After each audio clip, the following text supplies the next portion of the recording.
back. If you've just joined us, you're watching the news at 10 on Channels Television, coming to you live from Lagos and Abuja. A reminder of our top stories. The Federal Executive Council condemns twin explosions in Jos. Service chiefs and police investigate bombing. Nigerian Army recruits volunteer soldiers for rescue of abducted Chibok girls. Fresh Boko Haram attacks in 2 Borno villages claim about 47 lives. And former Egyptian President Hosni Mubarak, his 2 sons, convicted for embezzlement of public funds.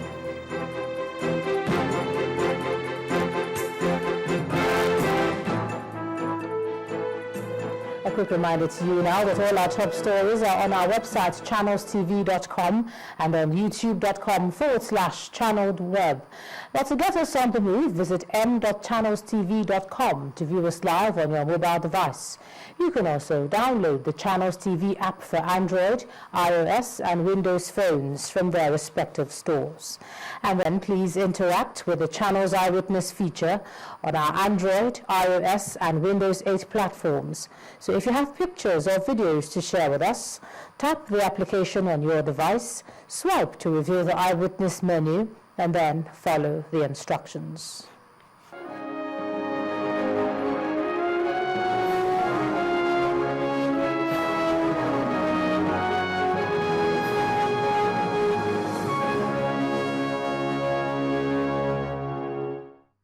It's over to Abuja now. Here's Linda Akigbe. Hi, Linda. Thank you, Joman. Welcome to the nation's capital.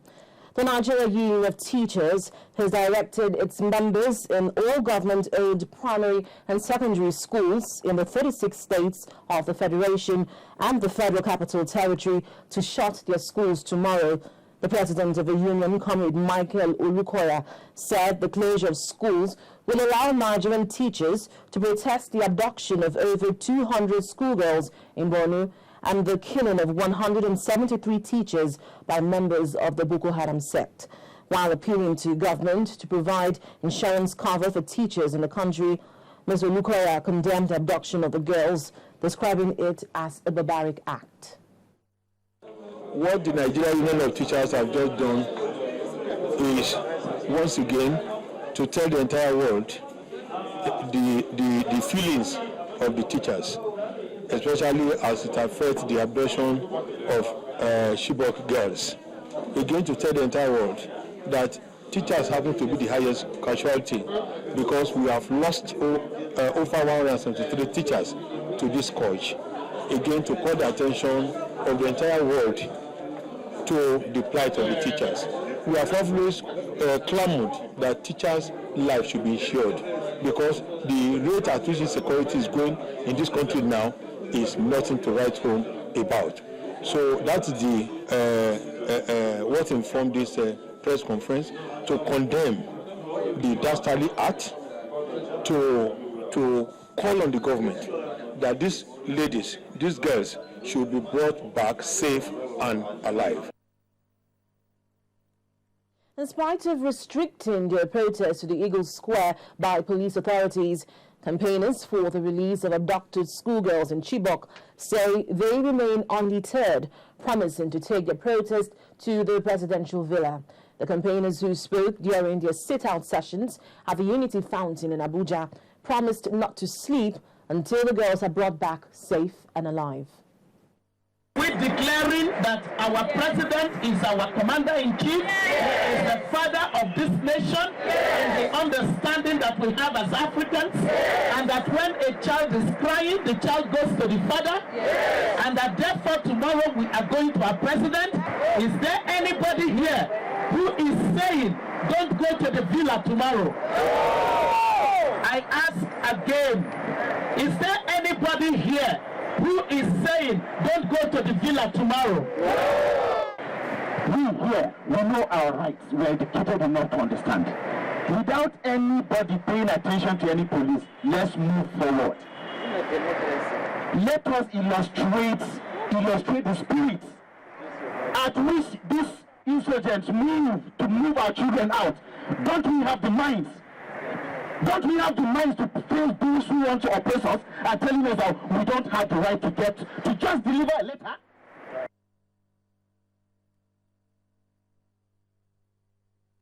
The Speaker of the House of Representatives, Aminu Tambuwal, says there is nothing Islamic in the actions of the Boko Haram sect. He was speaking today while receiving members of the Federation of Muslim Women in Nigeria. The leader of the group, Mrs. Farida Sada, condemned the abduction of Chibok schoolgirls, demanding for relief materials for victims of Boko Haram attacks. On the executive to tackle this problem holistically through engaging youth in productive training and skill transfer locally and abroad, the same way it is doing in the Niger Delta. 3. Executive and legislature should explore all avenues to determine the source and sustainers of this phenomenon. 4. Prevail on the executive to release reports and white papers on the several committees that have worked on this issue.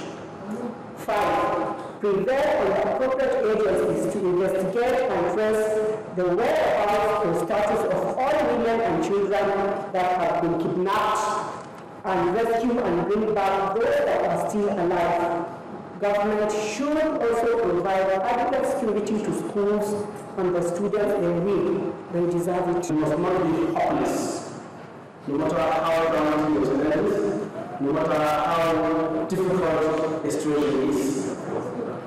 I assure you that at the end of the day, there is a light at the end of the tunnel, and by the rest of the Inshallah, we shall overcome these forces, and Inshallah, Nigeria will come out feel stronger.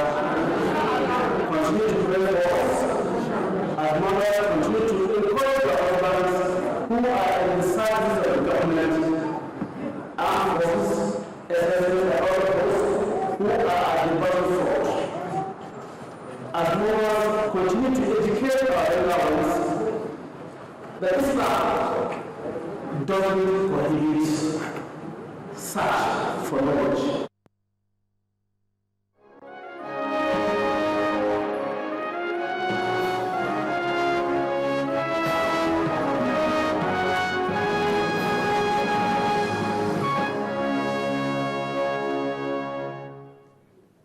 What began with a vicious attack by suspected herdsmen on Wukari town in Taraba State last month has spilled almost out of control across the southern part of the state. In the wake of the violence involving 3 of the state's major ethnic groups, the farmers have been the most affected, having driven off their lands by rampaging herdsmen. A community report tonight examines the plight of the displaced tea farmers and the attendant refugee crisis. Etisala. Now, you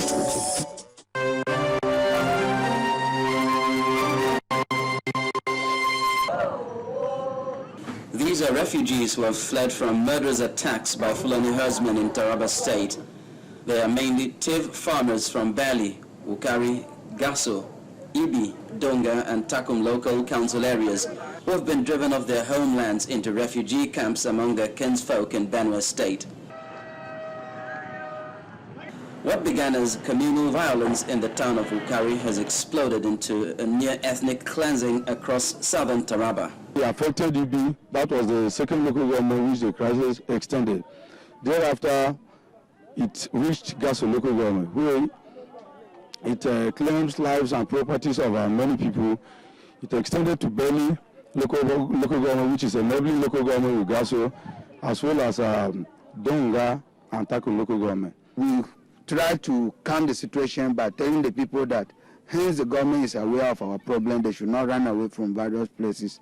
As if it is some people who are run away from that Jato and Barnonkuruku to come and hide themselves in Kungana, just for us to hide that they have come in the night, attack houses right from Megwege, reaching that Kungana in the night. They surround the thief house and burn about 7 people in one room.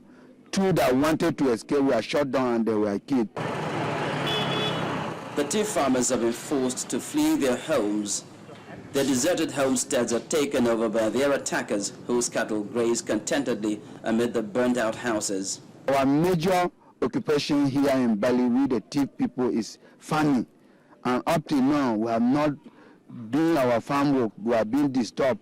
As you can see, if not around this Belly area or around Mefula, all the villages from this Gazabu down to Takalafia, down to Borno, there's no single house of a Tima in the bush that is standing up now. The victims accuse the state government of treating their situation with levity.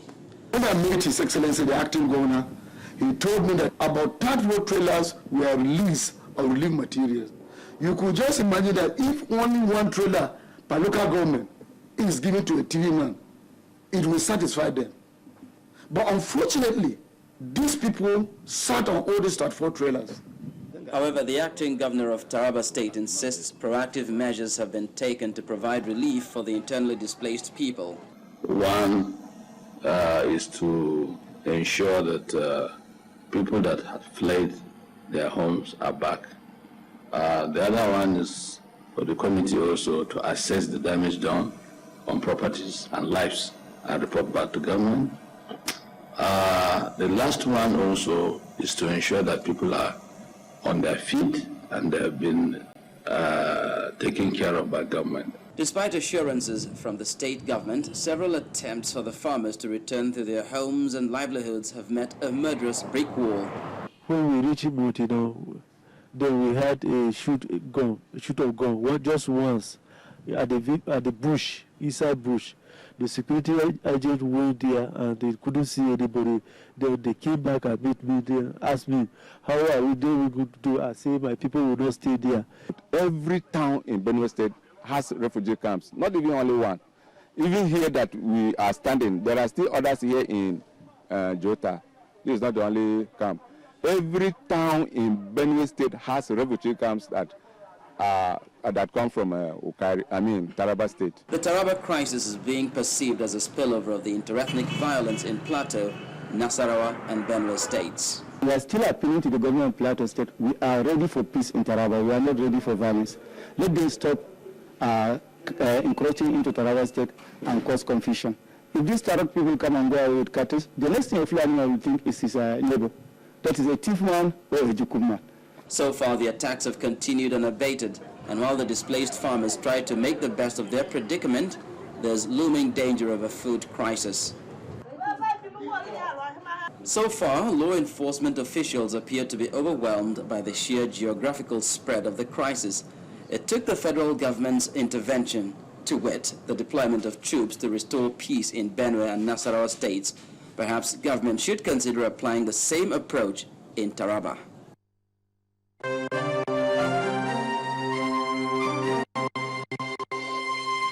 Etisala, now you're talking. And when the news at 10 returns, here's trade mission in Nigeria to boost foreign investment, investors to give energy